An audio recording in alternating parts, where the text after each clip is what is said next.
Okay, so now I have, oh, sorry, talk about crazy hair. So now I have both ready to be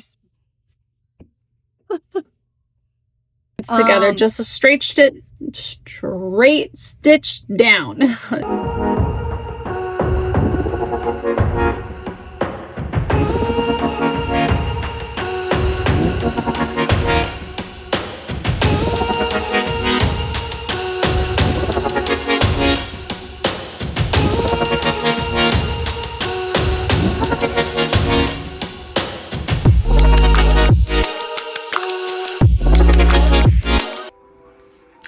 Okay guys, welcome back. So first off, we made the memory scrunchies last week, or I posted it last week. It took me a while to get it made and posted, but I was really happy I did it. And so far, the gifts that I've given out have been well received with a lot of tears. I've given it to 2 of my aunts, and yeah, they were very touched by it. So I'm very excited to make something next for my grandma.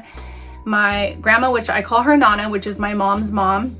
She is alive, doing well, super healthy. Of course, you know, does age. She has her normal, like, a little bit of stiffness coming through. But that being said, she has short hair. So I knew a scrunchie wasn't going to be the memory item I was going to make her as an accessory. And I also want to make something for her that's a little bit different. So there is a headband that I made for my mom a while back. I'm gonna go grab it actually. Okay, so here it is. It is made with a canvas fabric and one of those like satin scrunchies. I bought them in bulk, and it was very simple. The bottom literally just has it wrapped around in the corner. So I knew I wanted to do something for my Nana that was more wide like this. This one is pretty wide. I don't think I'm gonna do it as wide, but like I said, my Nana has had short hair for years. And so because I want to keep it in the same trend as the fabric I've been using for the scrunchies, I am going to just pick 2 fabrics for this, and I am going to use interfacing because I want it to have structure. And what I'm going to do is, like, the inside band is going to be one fabric, the outside is going to be a contrasting fabric, and then I'm going to make it as a full circumference, like, so it's going to go around as a full headband. The bottom part's going to be like a scrunchie. So down here, I'm going to do elastic, and I'm going to put a different, like, obviously the fabric or the contrast will probably be on there. And then I'm going to add the label, hold on, let me grab it. The memory label that I made for the other scrunchies onto the new one for my grandmother. So that is my plan. The measurements I'm doing, I will share that as I go because I plan to make at least 1 or 2 of them. So if you can see, it's kind of wide and I like it. It kind of gives that, like, bandana type of look. Is that the right word? Like the bandana, like when people wear the scarves, scarves for the head. So my thought is to do it like that, but 2-tone, because I want to get a mixture of 2 patterns on there. I was going to make a headband like this because I make a lot of accessory headbands. I sell them on our website, where my kids and we do a lot of charms on the satin band. But asking my aunt what I think my grandmother would want, I think a full headband so that it fits well, and she says she thinks she would like it better. So that's kind of my thought, and I might try one of these later with her fabric, but that's it so far. I have some preliminary notes and things that you're going to need for this project. So because for me it's a memory, these are, you know, in memory of my mom items, and you could do it, I'm sure, even for, like, you know, your children's birth. You know, you can make headbands out of it. I know scrunchies are quite popular, and so I think if you made this for like out of even like an old bag that you just want to repurpose. So basically the whole point is this is my keepsake in memory, but you can apply it to you however you see fit. So let me get the preliminary items that I kind of mapped out, and also start the cutting, and then start the fusible interfacing. You know, tried filming on there, but it's going to be called the Memory two-tone flat headband with elastic. So it's flat because it's not going to have any like what do you call, like, there's not going to be no padding in there. I'm not stuffing it with anything. I'm not adding any batting. So it's interfacing that I'm choosing is very thin, and it just meant to give it structure so that it can still bend, but that it's kind of like what I did with the scrunchie. It's just going to give it more support and structure, because the fabric that I'm using is lightweight. And in my last video, I did have a downloadable tutorial for the 4-tone keepsake scrunchie that you could download. But, and I'll link it in this one too, and I'll have instructions for this. Hopefully I get it done in time, but my goal is to share this with you guys as I'm learning, because I'm just making up it, I hate that squeaky sound, but I'm making up or planning out the scrunchie and the template as I go. And I keep this like my patterns binder, which I love. I just buy it for $3 from like Ross or TJ Maxx, and I use it for all my notes. So for this one, you're gonna need 2 outside tone fabrics. So like I said, it's gonna have 2 fabrics, okay? The main fabric's gonna be in the middle, okay? And then there's gonna be little strips on the outside that are gonna be 2 contrasting fabrics. So it's gonna be the same on the outside, but the inside is gonna be different. So it's kind of gonna be like a binding look, but it's not going to be a binding because I'm doing it with fabric. I also still would interface it. I've seen it done where the person cuts the inner strip smaller and the outer strip bigger, but I didn't want to waste a lot of that fabric to just go around for no reason. Since I'm using interfacing, I'm just going to do the strips. So right now I'm looking at making it for the main headband is going to be 16 inches long, and the way I calculated that is I did the circumference of my head and I subtracted about 8 inches, which the 8 inches is going to be the elastic, okay? And then so you do the circumference of your head minus 1 inch to give you a little bit more of, circumference of your head minus 8 inches, which gives you that flexibility still to have that 1 inch overlap in order to have it stretch a little. I don't know if that makes sense, but I'll write it out. The inside tone fabric, okay, and the outside tone is gonna be 2 outside that are gonna be 16 inches long, but the width, I'm going to go with about a 1.25 because I am going to fold that in like just a sandwich half, okay? That's gonna be the end. So it's gonna need to be less than like about 1 inch. I may do it between 1 inch and 1.25 inches.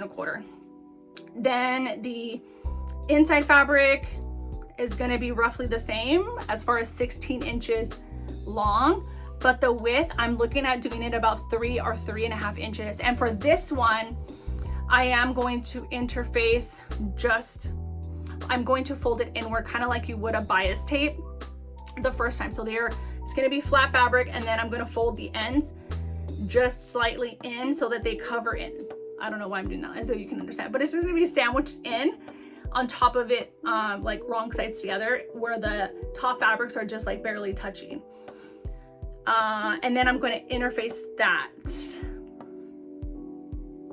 Yeah, I'm pretty sure we're gonna first have to sew that right sides together. So I'm just gonna do a strip of interfacing in the middle. So scratch that. I'm going to sew it right sides together and then add the interfacing to whatever that inner strip is, which would likely be like 1.25 by the 16. Of course you want it slightly thinner, and then you're going to fuse those all on, and then I'm going to sew them together. Yeah, I have to run through it in my head. The elastic's going to be 8 inches. We're also going to need the covering for the elastic, and that's going to also be like the 3 by 16, if that makes sense. Ooh, I totally messed this all up. Okay, I'm gonna show you guys as I cut because I think I'm doing my math wrong right now. So I had 16 as my elastic covering. So I think the top part, I'm doing it about 13 inches. So just to give you like, I think I took my ruler somewhere else. Shoot. Yeah, I used it for something else. So let me go grab that real quick and I'm back. So I just take the measuring tape. My grandma's head's like, I'm sure there's like just like an average head size. I don't think I have like a big or small head. So let's say it's about right here, which is about 22.5 inches. That's the whole circumference of my head. So I would suggest you do that and add that note down. So 22.5 is my whole head. Okay. And whatever your whole head is, you're gonna subtract that by the 8-inch elastic that we're doing, because technically the elastic we're really gonna have is 7 inches, but that extra ½ inch on each side is kind of like your overlap when you sew it into the other piece. So it's not going to be full 8-inch. So the covering for the elastic, we also need that fabric, which I'm going to do as the outside lip, and that's going to be it's going to be a lot wider than the elastic because you want it to have that scrunchy look. So I'm going to do that at about a 3 or 3.5. I'm going to do it at a 3 because my elastic that I'm using is 1 inch, so it's going to be wide enough for that, and it's going to be by 13 inches. So roughly almost double, but it's not double. You can go as thick as you want, but I think 13 will be good. It'll give it the scrunch look, but also still look pretty. And there's going to be no interfacing on that piece. That is my current plan out period and thoughts. So let me know if there's anything else you guys would suggest, because I'm happy to change this. Obviously I'm making one first, and then I'm probably going to make a few more just like I did with the scrunchie, because I think you work out your kinks, especially if you're not following a pattern and you're sort of making it up on your own. I have not found any patterns that are necessarily these two-tone styles. I did find one YouTube video, but it was on a headband, and I didn't want to do a headband the first time because I knew I wasn't going to do that for my grandma. So yeah. All right guys, let's try the next step. Okay, so this is the fabric I'm deciding to do on the main inside, and it's, since the circumference of my head was 22 inches, and as I mentioned, whatever your circumference of your head is, subtract 8 inches that I'm going to use for the elastic, and that would give me 14. So I'm going to do it 14 inches long, and then the thickness I'm going to do, I believe I'm going to go to about a 3.5. I think that's what I'm going to do. So I'm going to cut that next. And I apologize, you guys. I know that this angle is not the best, but until I get the GGI Osmo set up, I'm going to use this. And also, I'm only going to need one strip of this fabric. I'm not using multiple, so this will be the only time I'm cutting this fabric because it's the main inside piece. Okay, so quick update. I'm deciding to cut it 4 inches wide. I'm just remembering how thin the fabric is, and so I want to give myself more than enough space. But if you don't have very thin fabric and it's more thick, you can probably do it a little thinner, because what's going to make it thicker and wider is going to be the extra fabric you're adding on both ends at the end.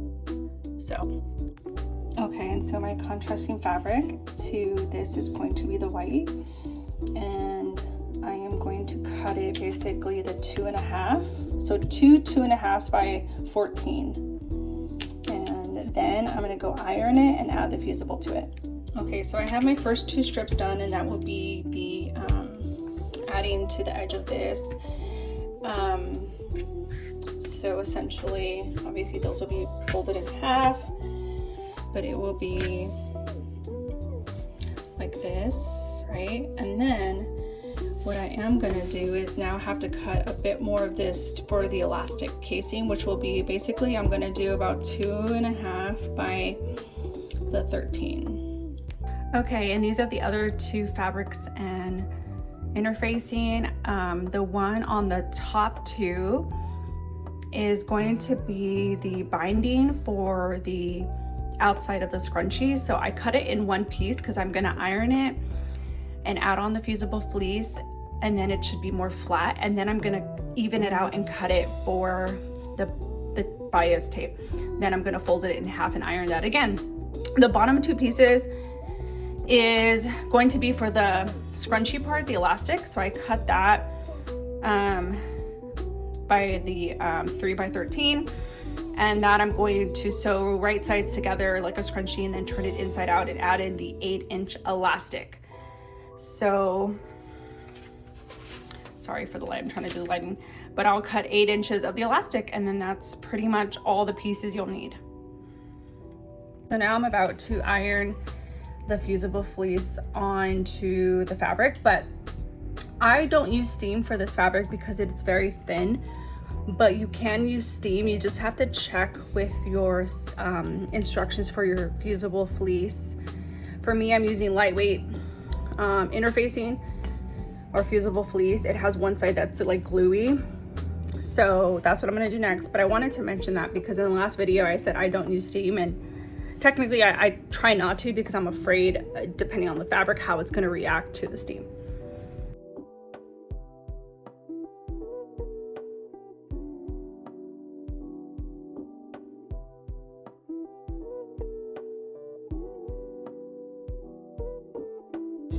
Okay, so I'm now at this point. I cut my 8-inch elastic. This is going to be the casing for the elastic. So I already added in the fusible fleece to all of the pieces that need it. Again, depending on your fabric, you don't need to use fusible fleece, but my cotton is very thin. And I'm gonna sew this right sides together, pull it inside out, and add in the elastic so I could see it on both ends. This is going to be the binding piece, so I'm actually going to trim this and cut it in half, and then with those two pieces, they should be about 1.25 inch thick, and I'm going to fold those right sides together to be the binding for both sides of the scrunchie. This is the main part of the scrunchie. I did the fusible fleece on one side, which is the wrong side, and the other side I did not do fusible fleece because, and it's a little slightly wider, and I did that intentionally because I'm going to be sandwiching these together, but I'll talk you through that after. So I just put the fusible fleece on one side. Also, the reason why I am adding the fusible fleece for this fabric is because I want it to lay flat. I do not want it to wrinkle. I do not want it to crease. So though you may not need it for the piece that's for the scrunchie, I would suggest, if you're using like basic cotton, anything other than canvas, because I've done this scrunchie with canvas in the video, I'm sorry, in an earlier video where I show you that I made one before. This one is cotton, and the same thing would apply if you're doing knits. So I am going to continue to use fusible fleece, lightweight, in order to keep it structured. Okay, so I am now going to trim them all up to the size, because once I ironed it, they kind of laid more flat. And now I'm going to also cut this in half and make sure it's trimmed up. Then I will show you the next step. Okay, so part of this pattern process is I get to see what I'm thinking. And so, like I said, I'm using a very thin fabric. If you can see, it's like super thin. It is cotton, it's not silk, but nonetheless, it's very thin. So because I put the interfacing on most of these, I think I'm going to add another option for interfacing on the other part of the main headband because I want it to be sturdy. So now I'm going to go add that on. Then I'm going to fold. I already cut the bindings in half. This was one piece before. I cut it right down the middle. I trimmed it up so it's the same size, and then I'm going to iron it wrong sides together so it's closed in like a sandwich. Okay, and this is the scrunchie piece, which I'm going to leave as is. I will be sewing that like just down the right sides together and then turning it inside out and then adding in the elastic. So let me do those other 2 pieces now. Okay, so I added the extra interfacing. I have ironed these bias tapes. So what I'm gonna do is sew these strips right on each side with the opening on this,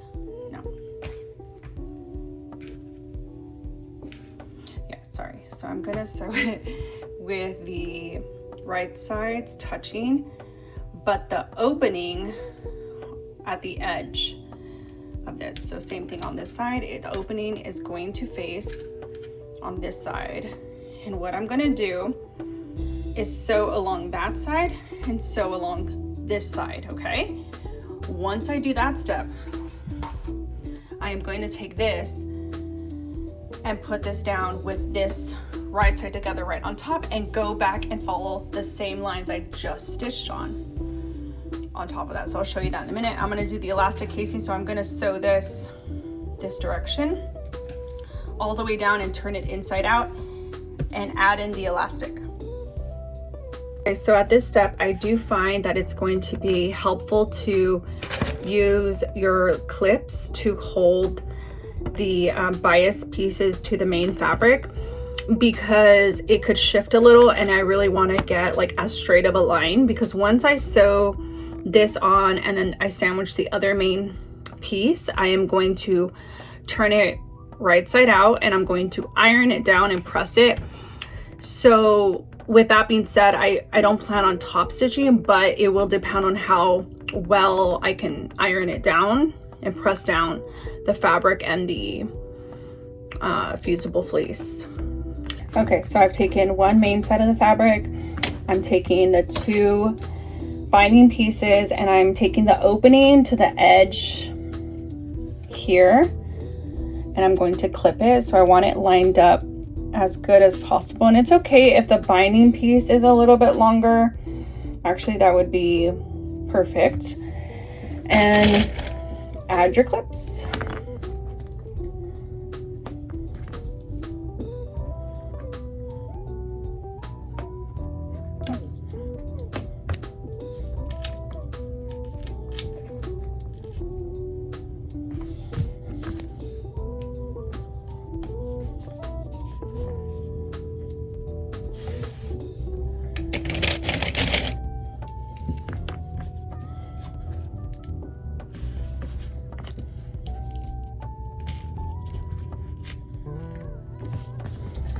So it is lined up, and now you sew along both sides.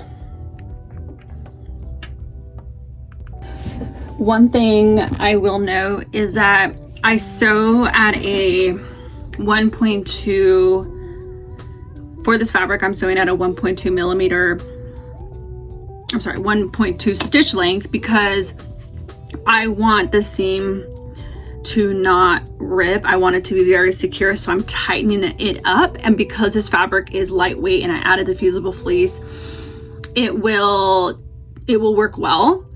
I know sometimes when you go too tight on thicker fabric, it doesn't work, so that may not work for you. If you already have fabric that's quite thick, it should be fine. So I wanted to mention that you kind of have to play with your stitch length. I just find that I tend to do this anyways with most scrunchies, or like my little projects that have like really tight small corners that I know I have to flip. I typically go a very tight stitch length if I can. I'm not sure if you guys do the same or if there's another option, because I have thought about doing serging on it to really hold it, but serging, it's gonna be, it will take too much eat up too much of the fabric. And I don't want that, right? I want to use as much fabric, since this is a memory items that I'm making with my mom's clothing. So I wanted to mention that. Hopefully it's a tip for you if you haven't tried shortening your stitch length. And then you can go very closely, very slowly, and it should work out really well.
Now we're on the other side, and I do backstitch in the beginning and the end.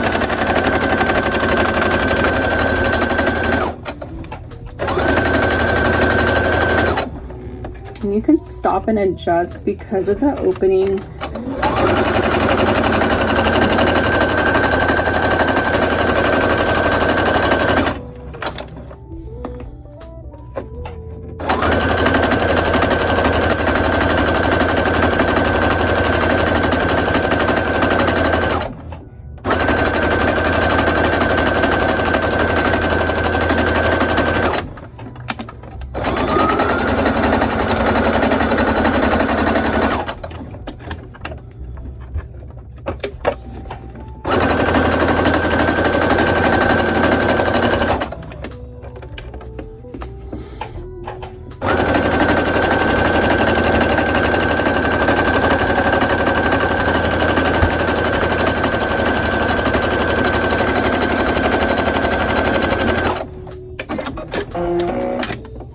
Okay, and do not trim at this point. There's no point in trimming because, sorry, gosh, I'm gonna get better at this.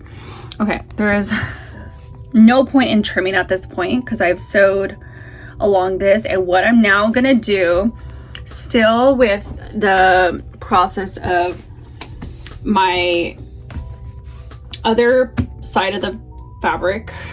Sorry, this is my light. I should put it here for you guys. You gotta do what you gotta do. Use your other side of the headband, the main piece, and you are going to put it on right side facing up, okay? Then you're gonna get this piece and you are going to line it up against that. You can pick a corner if you like, whatnot, it doesn't matter, but I think at this point what I am gonna do actually is trim off one side of this so that I could be sure to catch the fusible interfacing on here, because I want to line it up against the side that has fusible interfacing so that it has a really good stitch and tight amount of fabric with that layer to catch.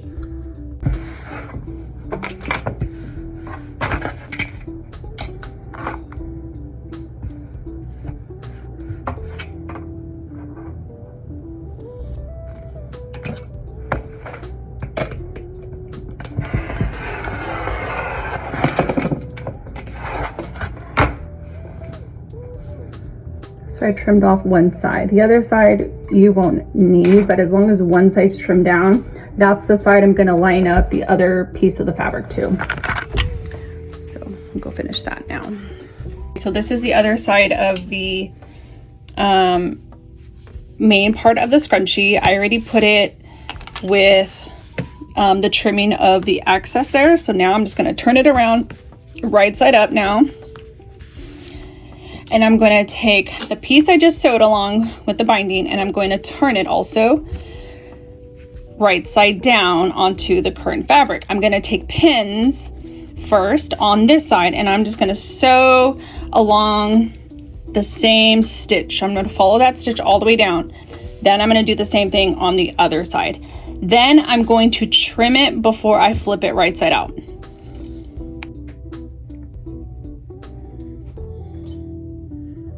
The process of making these memory items, like I said, is just, it's a process of, I think, beautiful. Like, I love the process of doing it to turn it into something that multiple family members can enjoy. I think it's still something that's makes it feel real, that reminds me that she's not here. Not that I really like forget, because there's many times where I remember, but because I love sewing so much, it has still just been a beautiful process of doing something I love with her, doing something I love in memory of her. And I can see how it touches on those wounds for me. But I'm so happy that I'm doing it. And so if you have lost any loved one and have held on to their items, I mean, of course, you know, everyone can connect and handle things differently. And maybe, you can't make it for yourself out of their items. And I think that's why it's beautiful that companies are out there that actually make those memory items. And I know not all the time it's due to someone passing. It could be just like, you know, someone graduated college and you just had a baby, or remember a special event, or all your favorite t-shirts, you know, or like in my case, I used my husband's old camis from when he first entered the military, and he had so, like, I'm talking about, he's been in, I believe it's like 24, 25 years. And he literally had tubs and tubs of his uniforms, and he was a prior enlisted. And I remember that being my very first quilt was intimidating, especially because dissecting, like repurposing clothes is not always easy, especially like camis. They're extremely thick. They're a lot like a canvas. But I remember getting through that and feeling so accomplished. And when I make this, there is those emotions that stir up, but I also at the end, like for me, I feel so close to her, so happy that I'm able to honor her items in this way.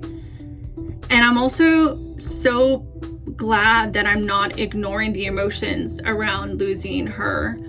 And I want to keep her alive, not just in memory, but in her presence through these items. Like, I know when I make this and I wear that scrunchie, I will never forget her. I will wear it with that full heart and full thought of her. And so I know even if I don't wear her items, doesn't mean I'm forgetting her. It doesn't mean I don't. But for me, it's just an extra blessing that I get to have that and I get to do that, because it could have been that I didn't have anything of hers tangibly. And there's a whole long story of that. Like my family and I do not have her. I say my family, and yeah, my brother, my aunts, my nana, we don't have her ashes. We didn't get her fingerprints because there was an option to get her fingerprints where we could use it for bookmarks and jewelry. And we ordered it and we just were never handed them over. And that's something that still, I wish I had, but you know, I have what I have, and I'm happy that I have this. I'm just sharing this because I'm sure not everyone's going through grief, but I know at some point grief strikes us all, and we're left with items, we're left with things, or we want things from our loved ones, whether it's to hold a sweater, smell it. You know, my mom was a very type A, very clean, very neat, very organized. She liked very quality things. Even though she was in cancer, she took very good care of herself and things. So some items obviously I keep in whole, I wear it, and it's been fine. Some things I repurpose because I find beauty in that as well. So it's hard making the selection too. Like, it's been a process, and I'm sure it's not easy for others too to decide what to use, what not to use, how to use it.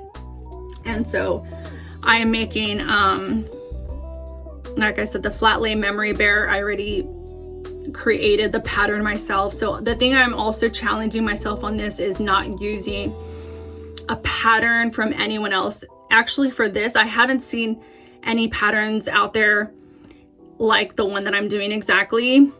However, I did kind of combine some ideas, and I did make a headband like this, I said before, but this was with canvas and just on top of a headband, which I do plan to make for my mom out of her other fabric next, which I think is gonna be like just so beautiful. And my mom really loved like the deep burgundy colors, and so I'm really excited. Plus she was kind of into paisley, and this kind of gives like the paisley vibes. My mom really loved paisley. It was actually one of my least favorite. It's always been one of my least favorite, but I know my mom was like a paisley lover, and it's kind of funny to reminisce on that and think of that. And now, you know, wearing it in honor of her, regardless if I may love the pattern, the love and connection I have for my mom, I will like absolutely just appreciate it so much in a different way. Okay, so enough sharing. I have cried my tears. I have done this plenty of times. And I'm sure when it's done, it'll be present there as well. So now I'm just going to stitch along that side where I had already done the stitch on one side up against the edge of the other fabric, which is a little bigger, a little bigger. And I'm going to do that next. So yeah.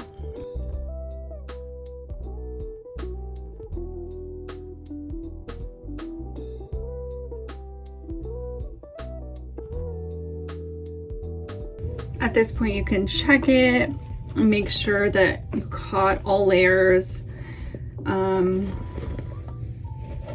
especially the one you just sewed on. So that is looking good. Then you're gonna do it to the other side. So you basically just fold it back down.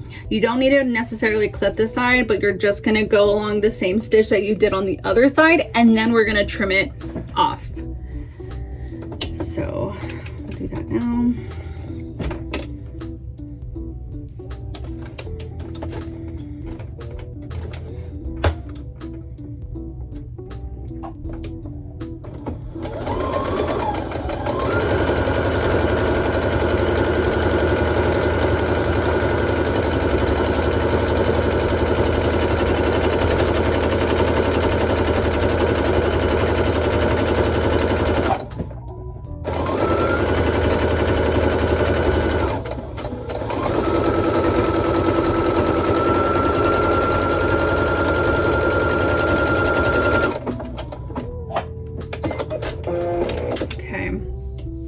So the other side is done.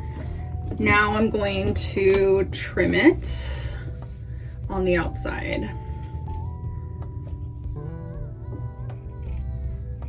On both sides. So I'm gonna cut it.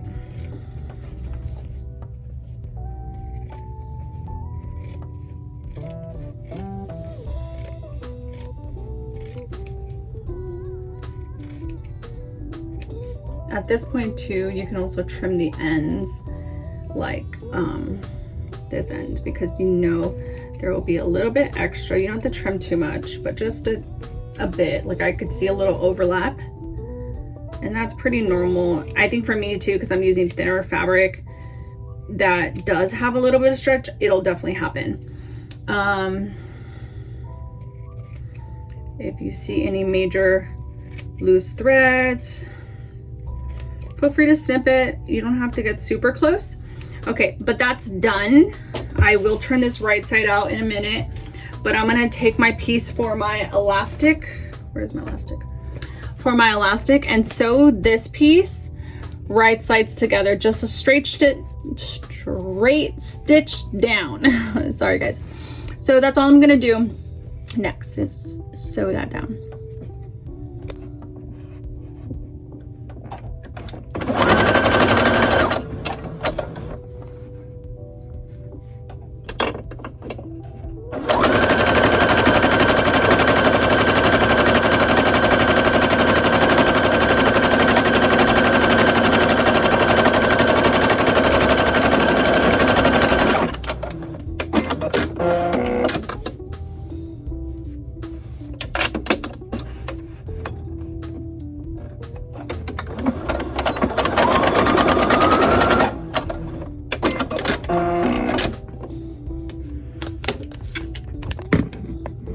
Okay, so now I have, sorry, talk about crazy hair.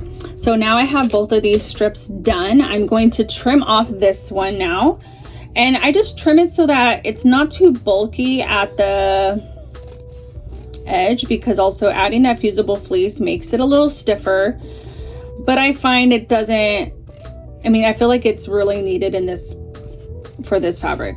Plus, because it's not only is it thin, this fabric's sort of like sheer and see-through.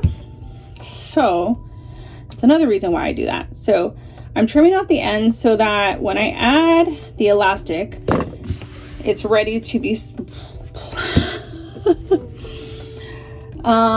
when I add onto the elastic, I'll be able to hold it at both ends and be ready to sew it in. I'm also gonna grab the logo for label I made for my mom. Gonna add this into there. So that is another thing I'm going to do. And it has her name and memory verse still, and I did it in the purple, and I will show you how I insert that in a minute. But I'm gonna now turn these right side out. For this one, I just do it gently by hand. It would totally work because it's a pretty big opening. For the other, the thinner tube, I use like a tube turner, or you can use a safety pin to turn it. Once I turn it, I will add the elastic to the scrunchie one, but I'm going to take the main pieces now, the binding and the main part of the scrunchie, over to the sewing machine and press it really good. It needs a really good press to really give it like that flat, I mean, obviously you could still move it, right? But just more of like that flat structured look is what I'm going for in this case. I say a lot again. But it's so that it looks more structured. So I'm super excited. It's already looking absolutely beautiful.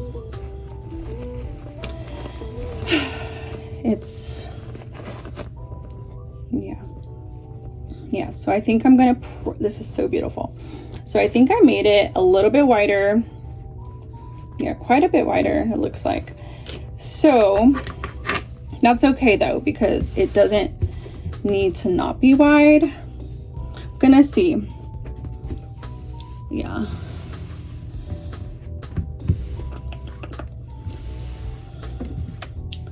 I might end up folding that in again, because I could fold this in again on the top, and they call it stitch in the ditch.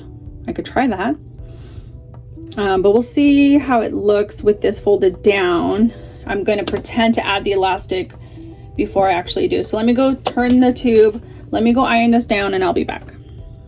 Okay, so I went ahead and I pressed it and it came out perfect. I feel like it's going to work quite well. It's meant to be wider, obviously, but this is kind of a preliminary. Obviously with the pattern I'm doing, you could even shorten the inner, like you can make it smaller. Sorry guys, my light turned off. Okay, let me try to fix that. Of course, I'm having all kinds of lighting issues. So that part is done. I am now going to thread the other, basically the elastic through this with my bodkin, which is my favorite tool to use for scrunchies or getting elastic through small places. It holds on to it. It doesn't unclip while you're doing it. You don't have to shimmy a safety pin through it. So I like this a lot.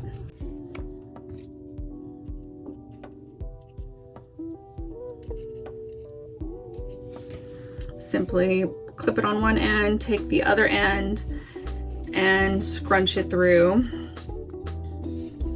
You want to make sure you're obviously holding the end. As you're bringing it through, you just push this side through, and now this side is exposed. You can now bring out the elastic, and you'll want 2 clips at this stage. This just holds these 2 pieces together. So I will put a piece of that here and then a piece of this over here to that side. Okay, the next step is pretty easy. You just decide at this point you can do a top stitch if you want. That may make it a bit more sturdy. I might end up doing that. Then what you're gonna do is basically scrunch these in. You pick a side that's gonna be your front, because they're basically identical. So for me, I'm gonna pick this side. This is gonna be my wrong side, right? So my wrong side is this side, let's say. So I'm going to put the wrong side facing up. Okay, wait, hold on. I'm sewing it against this edge. So your right side's going to be facing up. So my right side's going to be facing up, which is going to be this side. So right side facing up, the one you want to be your main heading. You're going to take the right side facing up. You're going to take a piece of the elastic, stick it over the edge, and put it in here. And this is kind of why I did not add the interfacing all the way to the end at this point, because I wanted to have not be so bulky here at the end, right? So this end's going to go like this. I'm going to also at this point add in the label. So it's going to look like this without the label. And I'm going to sew across this all the layers together, and you can kind of scrunch it together because it's going to be fine how you do it. So you could do it this way. Trying to think. So if I did it this way, then I turned it right side out, that would be fine too. Yeah. Okay, so I'm gonna line them up carefully. You can overlap the end of it if you'd like. I'm gonna add in the label of my mom's name and her favorite Bible verse. So I'm gonna do that this way. I'm gonna do this way. It's a little tricky because I do not want to not catch my mom's label. So I'm gonna pull that out just a teeny bit, and then I'm gonna sew very closely onto there. For this, because it's pretty thick, I think I'm gonna do a 2-inch stitch length, and I'm gonna go back and forth like 3 or 4 times. Okay, so I stitched along one side. I haven't trimmed it yet because I want to make sure the label looks good. It makes me a little nervous to think if I messed up. Oh, I caught it. Okay, good. So luckily I was able to check. I think that makes me more nervous is that I wouldn't have caught our label. So now I'm going to go over it a few more times.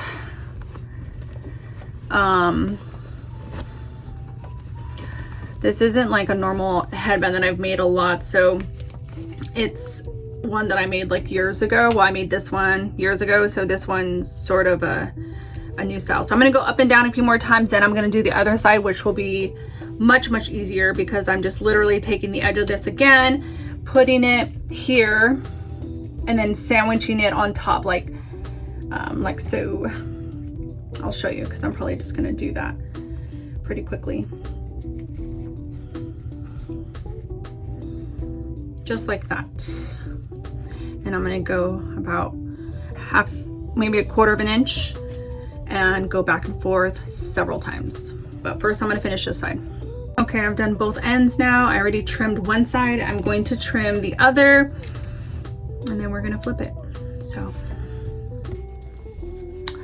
sewing can get a little messy. Okay, so I am back to the very end of it now, and now I'm going to flip it right side out. So I just basically tuck in that piece,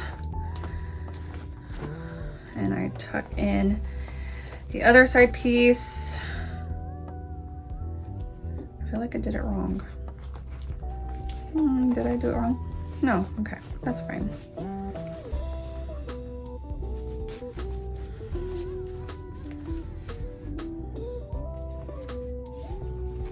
Moment of truth. Here is her label again.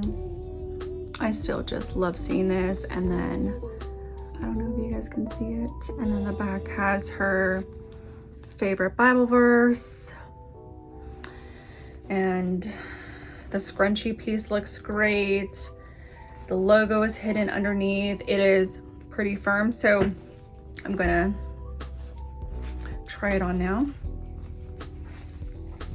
Oh, I have a big head. I think the way I put it on was funny.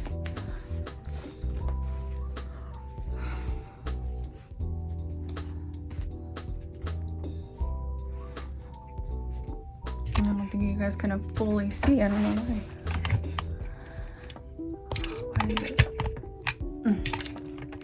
Sorry guys, I'm trying to make sure you get a better angle. Okay, so it does give the look of a very full like bandana look, which is what I was hoping for. I think what I will do in the next one is probably make the inner fabric smaller. Instead of 3.5, I think I'm gonna do like maybe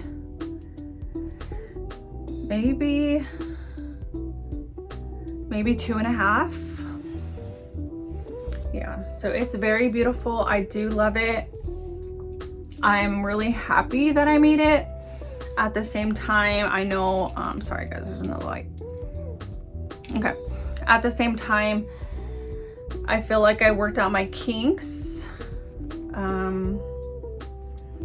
But I still know this will be very loved and appreciated. The next one, I could also open it back up and fold this binding over just a tad bit like this. So it'll bring it in a little bit smaller. I think I'm gonna do that because I can't really take in the inside fabric. I'm trying to think, because I guess if I do, I could just re-add the elastic and add more elastic to it as an option. I don't know, what do you guys think? Should I make it thinner? Is this a little too wide? Let me know. I might play with it and try to adjust it. I just recorded the whole video in slow motion. I hope this isn't I hope it, I don't know if I recorded the other ones in slow motion. Oh my goodness. But this is it finished. It looks beautiful. So this is the scrunchie two-tone headband in memory of my mom. So right here is the Bible verse. Yeah. And then right here is her name. And I'm gonna try to quickly make one more scrunchie without doing, I'm sorry, one more headband without doing it as a scrunchie. I'm gonna do it as a headband, and I'm gonna add some stuff along the edge, and I'm gonna do it more like this style, but I just need to find my satin headbands to add that in. And I think I'm gonna stick my my mom's label right here. I'm gonna try that. But I really love this. I've cried some tears. I've tried this on. I think I'll add that clip next. I think as soon as I saw it, I had to try it on. But yeah, it's so pretty. I know I've shared about the journey of losing my mom to breast cancer and how tough grief has been for the kids and I. And, you know, one of the purpose of starting the handmade business was that I was going to start also repurposing my mom's old clothes. And I've already done a video on repurposing my mom's clothing for making in memory of scrunchie and labels. And basically it was really hard to get through, very emotional. It was a challenge. In the end, I love the outcome. I've already handed it out to some family members, and we all shed some tears.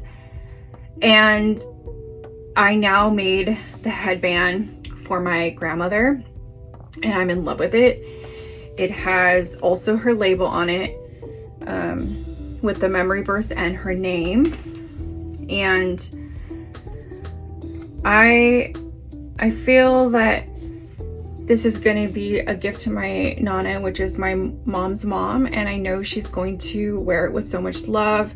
This is my first time making a headband scrunchie like this, and so I will be putting up a video of how I made this, and then I made some tweaks to share it with you guys. So if you want to make a headband like this, or if you want to check out the memory scrunchie, I already have a pattern up for that.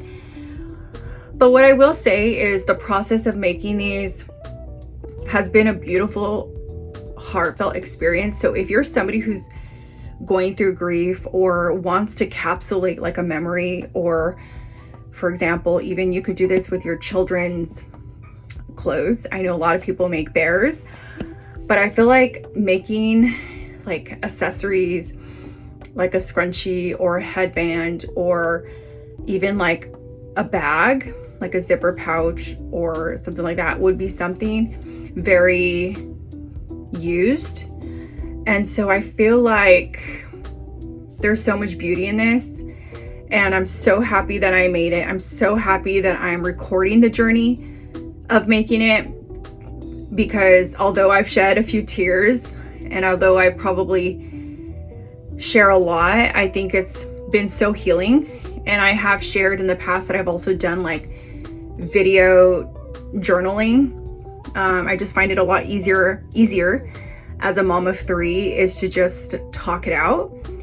And it's helped me be more present, but also it's helped me refer back to and connect with that emotion again. Sometimes I feel like I forgot, like I feel this emotion, but I don't know how to release it. I don't know how to share, like how to bring it to the surface. And sometimes when I rewatch those videos or me making this, and I could look back on it and say, I remember that period. I remember feeling that. And I know it's going to be helpful.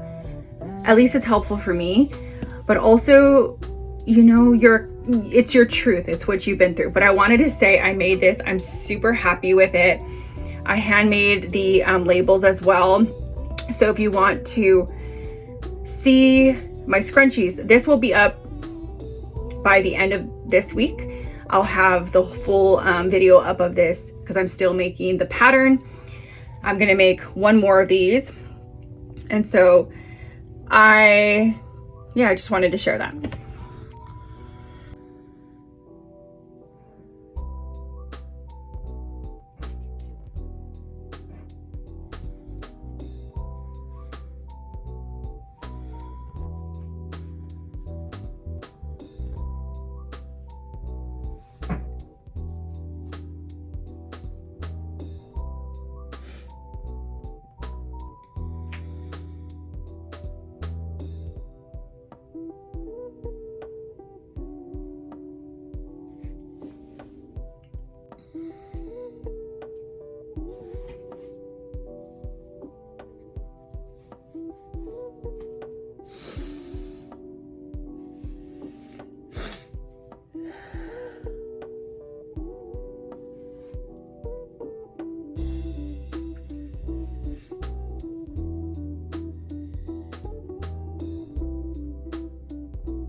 Guys, let me just share this. I needed to check in emotionally, because when I made the scrunchies, I had this grief come up and this sadness, and I've completed the scrunchie now, and I've had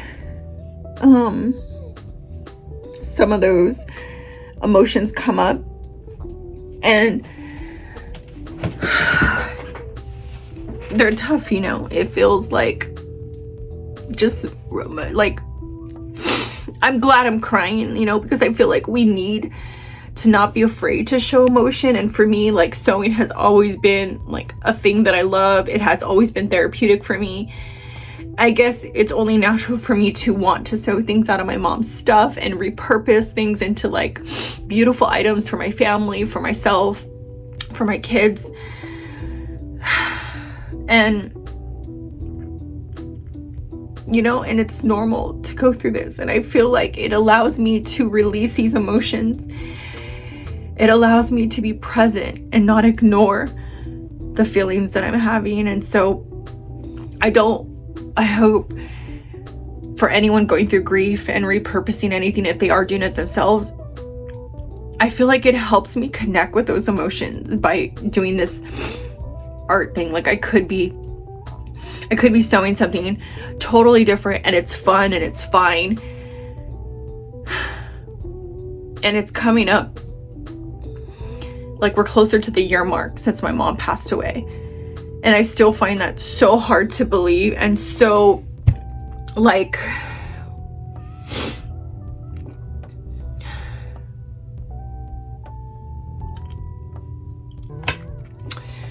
so sad. you know, because I obviously still miss her. I know that that will never end. I know that some moments are going to be harder than others, but I love it. And I think that's what makes my tears come up more, is that like I made up this pattern by myself in honor of my mom. I wish I wasn't making it. I wish I wasn't in this situation to make this. But I also know, like, I'm happy that I get to.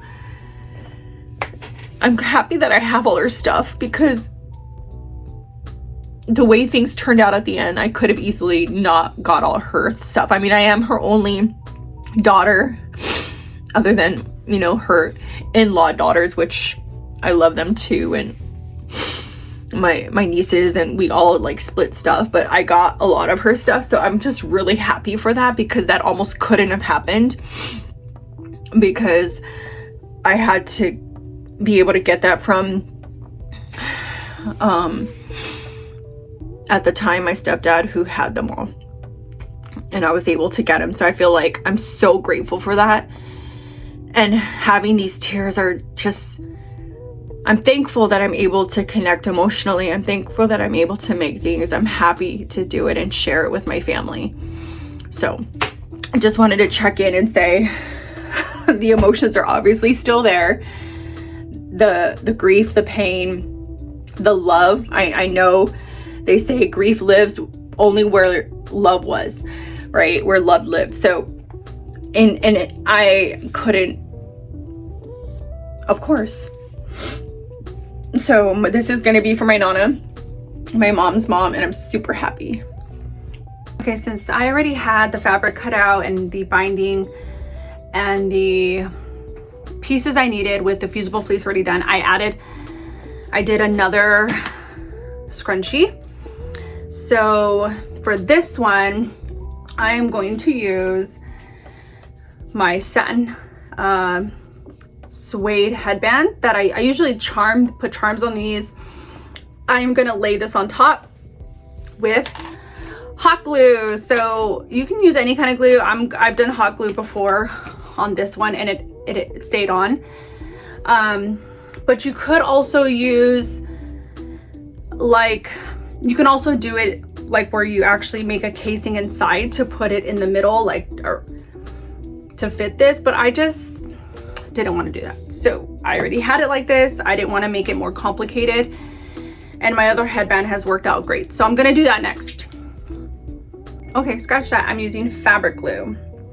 So I'm gonna go over, try to use this instead, and I think it'll work better than the crafting glue that I have, because this is fabric anyways.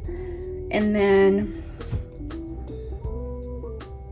yeah, you want to like pull it, keep it center,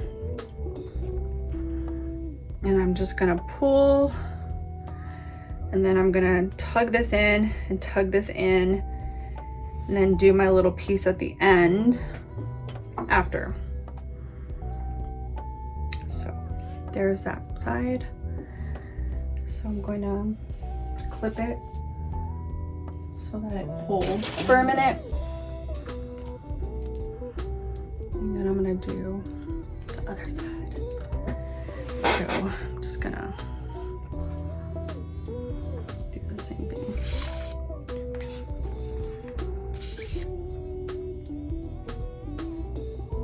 Kind of starting where I left off last time. I'm adding a pretty okay amount, not a ton.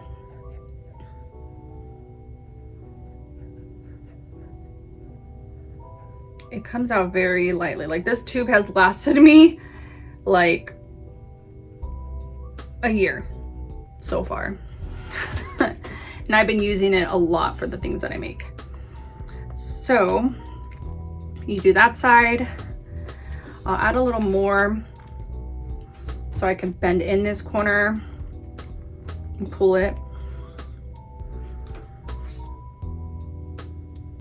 So I can bend in the other corner. and fold it, and then I'm going to clip it. Okay, so both of them have little ends peeking out, but that's okay because I'm going to wrap those and glue it. So this I did not add glue to the ending of it, but I think I want to fold it in anyways a little bit more. Yeah, I like that better. Okay, so now I'm gonna add a little glue.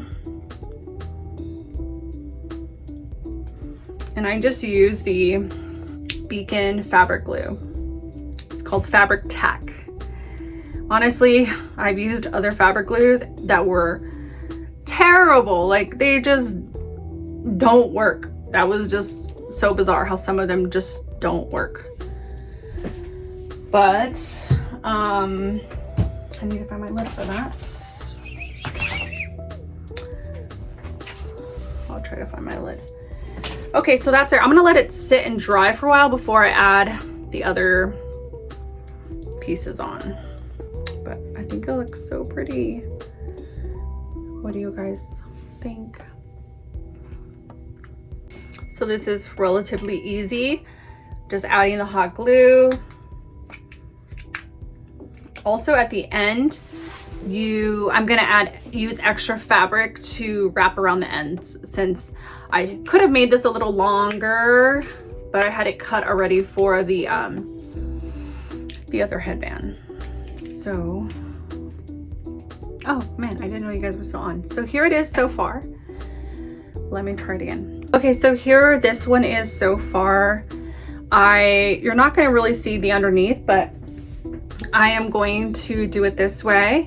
And then I'm gonna add a little bit more of the pink fabric to wrap around the bottom. And then I'll add the label down here. And instead of using hot glue, because it didn't seem to really work, I might have used like a jewelry glue on this one. So I'm going to use a jewelry glue underneath, which is what I use for my charms anyways. And I think it'll hold really, really well. And it's flat. So if I try this on now, it's not as flat because I have the clips here, but it looks great. And I think it's gonna be beautiful. So let me know what you guys think. I'm gonna add the two pieces and show you at the end. And then, yeah, so that's all I did. I just wrapped the corner. I'm probably gonna do like a couple inches at the bottom, fold it in, and then wrap it around and use the jewelry glue again to close it. So we'll do that.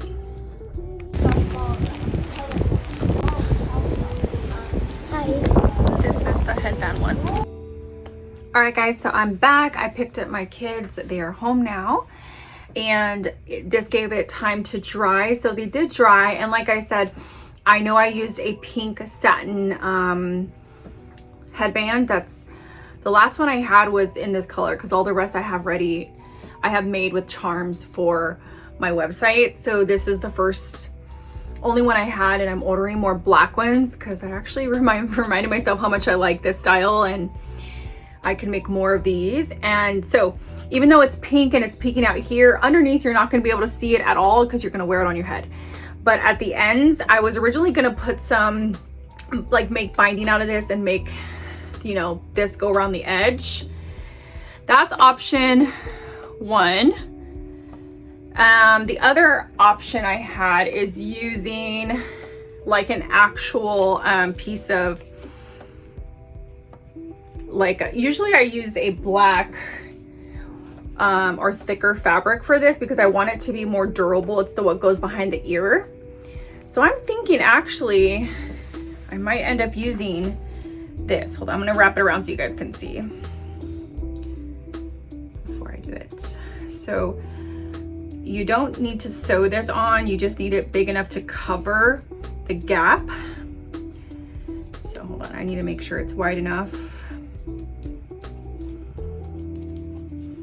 Kind of hard to hold in the first place, but there it is. And I think it's like quite a good match. And I wouldn't have to use my mom's fabric just for that. And I think it looks good. So I think I'm going to do this route and close it up that way. So that's gonna be my next move. I'm gonna cut out the same amount on both ends and wrap it over. There will be a little bit of overlap, but I'll cut that off after. And I'm going to try it on, I'll try them both on again before we end this video. We're almost at the end. Okay, real quick. So I cut 2 1/4 inch of these. So this is what I use for my tote bag straps typically, but it's durable. But I'm gonna grab a lighter and basically burn off the ends so that they don't fray. I could also put fray check. Yeah, so these will fray if you just leave them like that, and I don't want it to look that way.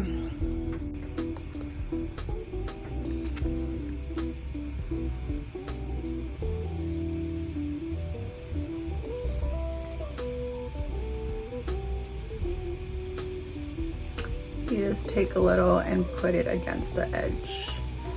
I'll give that a few minutes to dry and then attach it. So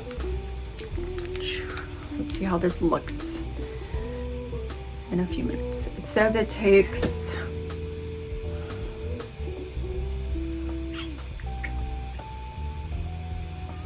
doesn't say how long it takes to dry, but I'm gonna leave it for a few minutes and I'll come back and check. Okay, I came back on here to show you that I did the fray check on this one. Then I tried to pull it and it's still unraveled. So I'm not gonna use the fray check on this. I cut 2 other pieces and I went ahead and I took a handheld lighter and I just lightly went around the edges so that it kind of like will keep it from fraying. So there's those little pieces on top, but technically it's already locked up that way. Now I'm going to attach it. So I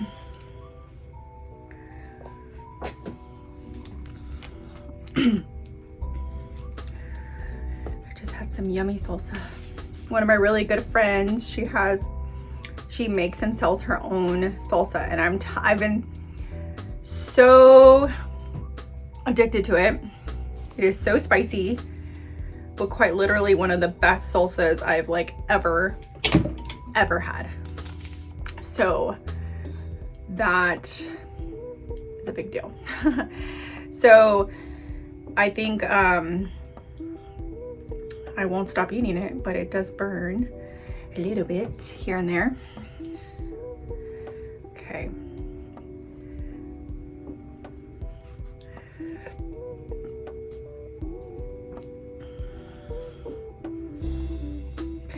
So for this, I'm going to add glue at the end and then pin it with the fabric clamp so that it is held in place for a while, because I'm sure it's gonna take a bit to stay there. And this will really test the durability of this glue in this whole process, because I've used it a lot of times for like little things, but never something that I wanted to make sure really held. So I'm really interested to see how this holds up. And I feel like it'll do good because it has worked for my other stuff really, really well.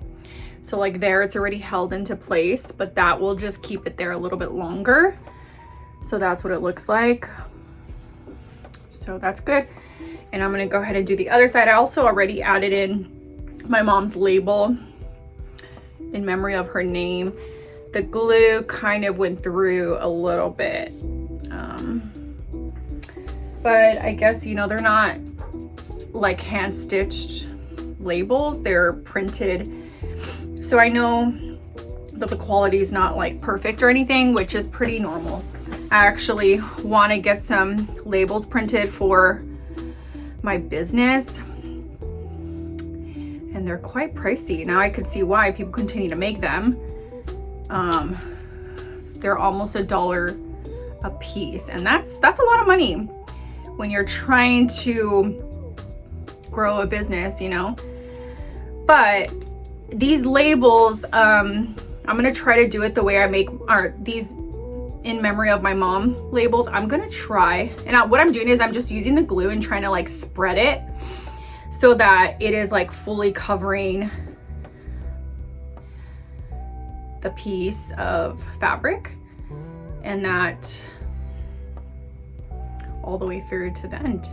But maybe I will do it the way I do my scrunchies so that it will actually be able to, I'm just cutting off this little extra piece. But, sorry, I could sometimes do two things at once, but this is kind of a two-handed job. So, I'm going to pull it tighter.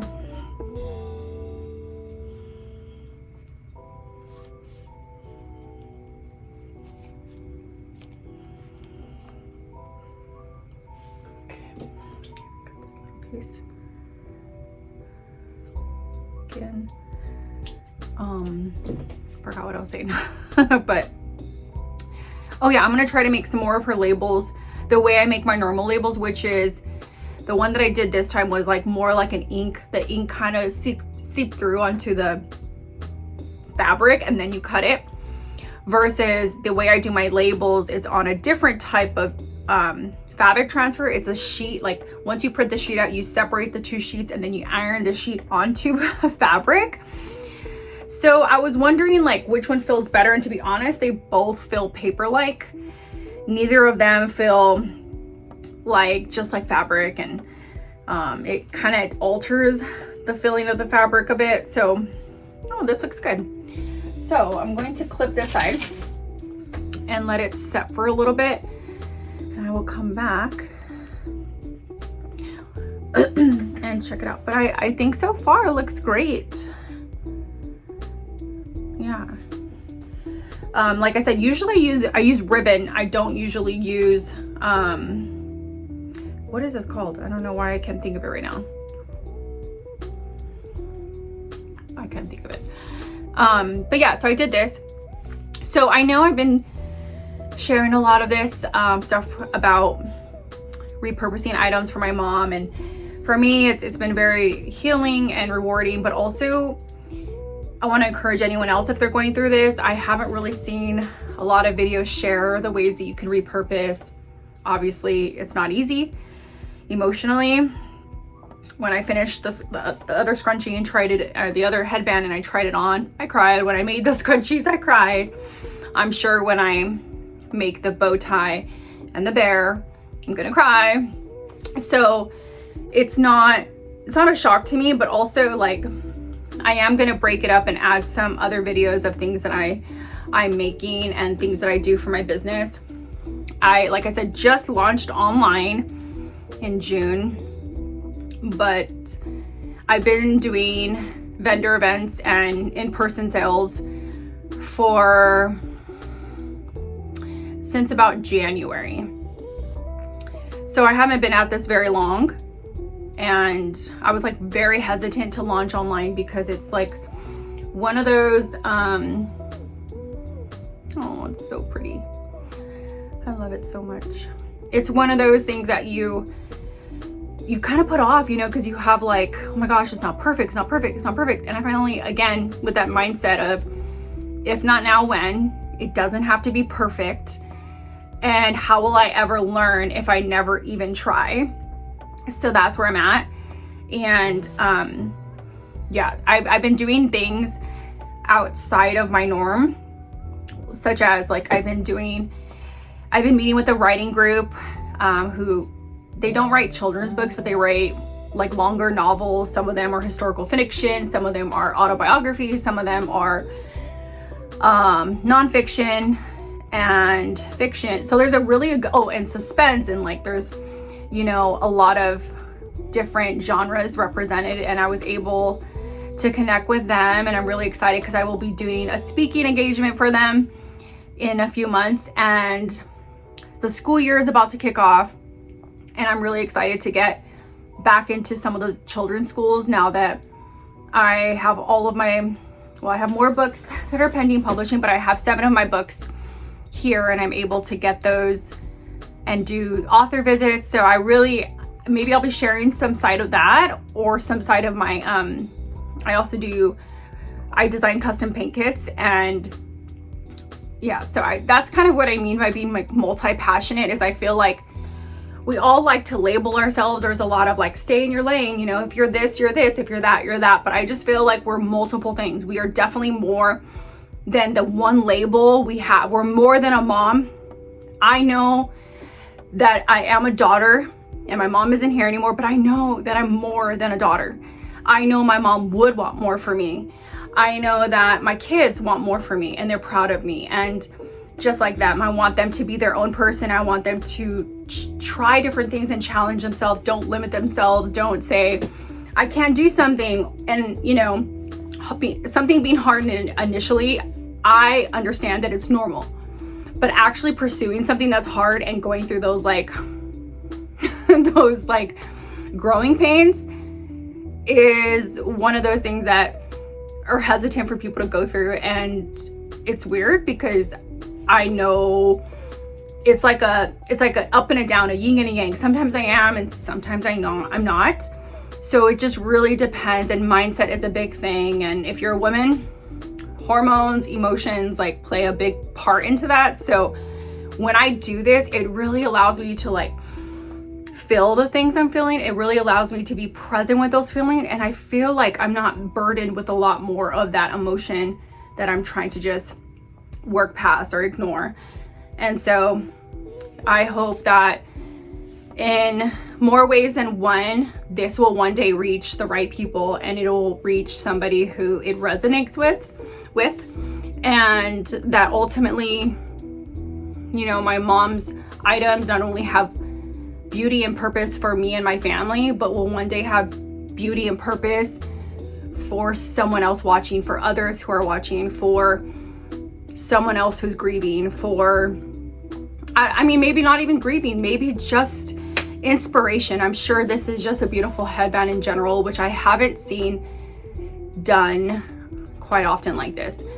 And this way was a lot simpler than adding the casing, in my opinion, and adding that fusible interfacing makes it so that it bends, but it makes it firm. So I didn't need to do, you know, the casing or anything. So it worked out for me. And I will be writing an, what is that called? A pattern. I will be writing a pattern for both of these. And I also have, like I said in my other videos, I did the 4 different fabrics, or 4 different tones of fabric together as a memory scrunchie for my mom. And these are only 2, but they're just as beautiful and with the same aspect. So I guess I should let it dry a little bit longer, and then I'll come back and try it on. My hair is so wild, so I'm sorry guys, but I have naturally curly hair. It's pretty frizzy and crazy.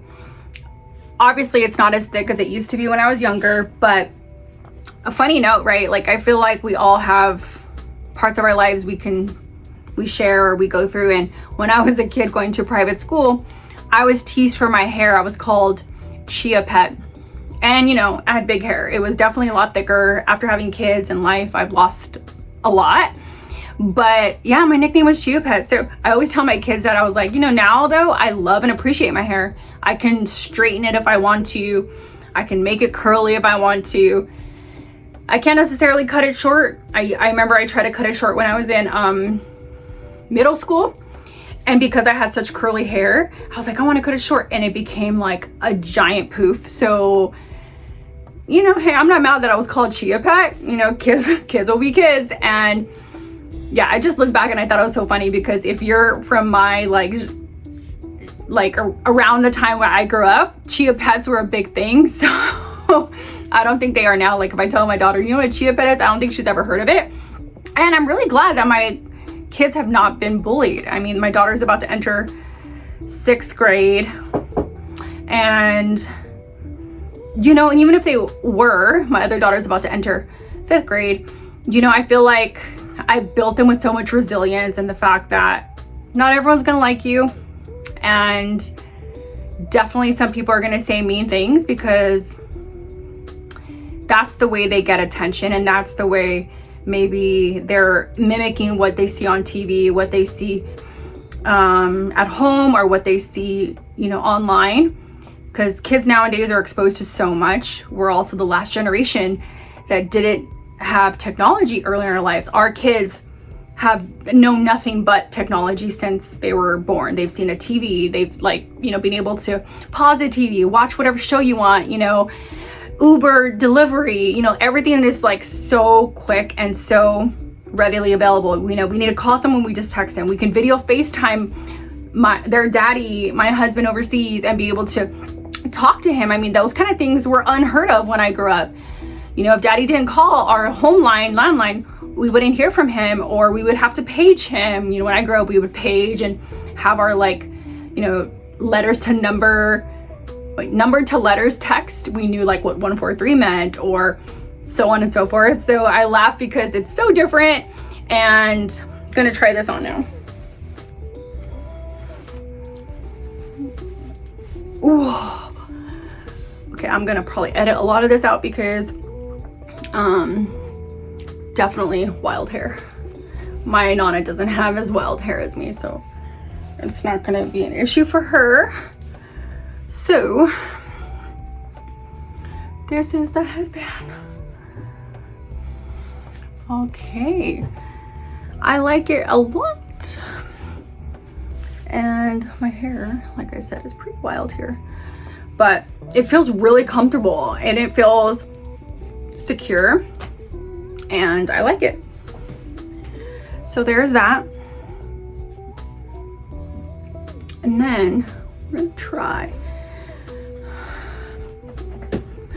the other one. I'll let it dry for a bit. So here it is, essentially the same as the other, and there is, you can just see a little bit of line from that, but it's pretty secure. And there's the tag right there, and you'll see how it is on. Oh my goodness. I love it so much. I think it fits really well because of the structure of the headband underneath. Actually, this one feels, obviously to me, a little less restricting. This one goes all the way around the head, so more restricting, more secure. Like, you know, you can do more things in this, like not have to worry about it moving. This one feels secure, but I also feel like it's more of like a statement piece. I could quickly take it on and off. So yeah, I like it. I don't know. Which one do you guys prefer? And there they are. So thank you guys so much. I know this is a long video, sorry about that, but when I make patterns, I really don't come with much preparation, and I'm kind of figuring it out as I go, and that's been so like fulfilling to do this from scratch for my mom, for my family, but in honor of my mom. So I hope you guys come back for the next video. I'm gonna start making a bow tie out of her other fabric. Let me grab it. It'll be out of this fabric, and it's super beautiful, so come back for that. I'm a handmade business. I make and enjoy making things from scratch. I love turning all this beautiful fabric into some beautiful products. I also make paint kits and just have a lot of fun creating. Recently, I have dived into a beautiful process of healing through repurposing my mom's clothing items. She passed away in October of last year, and of course I'm still experiencing loads of grief. Even in the process of making this, I have tears rolling down my eyes, but I'm filming it, I'm documenting it, it's on my YouTube. It is messy. Tonight I am posting the 2 headbands that I made from scratch, making up my own pattern, so you get to see the process of how I make my own pattern. And they're beautiful and handmade. Let's see if I could do this with one hand. Not too easy. I'm not just making them for myself. I have 3 kids. I make it for them, but I'm also making it for my family. So if you want to check it out, please do. But let me know what you guys think. It's made out of my mom's items, and I love it. I just thought I would share it. I did shed a few tears. I'm not gonna lie. This video is going up tonight on my YouTube, and I know it's a lot longer because it is such an emotional process, and I knew it was gonna be, but I also find it so healing, so rewarding in the end, because it's beautiful. It's my mom. It reminds me of her. It feels like I'm near her. It feels like I'm with her. So anyways, I just wanted to share that.